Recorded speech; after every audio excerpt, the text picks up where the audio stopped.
খুলনার ডুমুরিয়ায় ছেলের জীবন বাঁচাতে গিয়ে বিদ্যুৎপৃষ্ট হয়ে পিতার মর্মান্তিক মৃত্যু হয়েছে।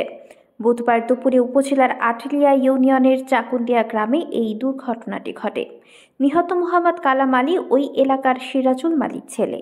স্থানীয় ইউপি সদস্য মনিরুল মালী বিষয়টি নিশ্চিত করেছেন। তিনি বলেন, দুপুরের দিকে মোটর চালিত ভ্যান চার্জ দেওয়ার সময় হঠাৎ তার ছেলে আলিফ মালী বিদ্যুৎপৃষ্ট হলে কালাম আলী ছেলেকে বাঁচাতে যেয়ে নিজেই বিদ্যুৎপৃষ্ট হয়। তাৎক্ষণিক স্থানীয়রা আহত অবস্থায় উদ্ধার করে উপজেলা স্বাস্থ্য কমপ্লেক্সে নিয়ে গেলে কর্তব্যরত চিকিৎসক তাকে মৃত বলে ঘোষণা করেন। এই ঘটনায় এলাকায় শোকের ছায়া নেমে এসেছে।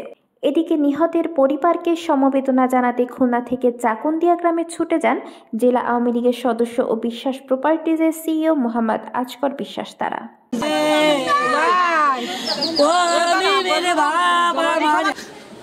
আমার ভাই শোনা ভাই, আমার কি কষ্ট করি ভাই।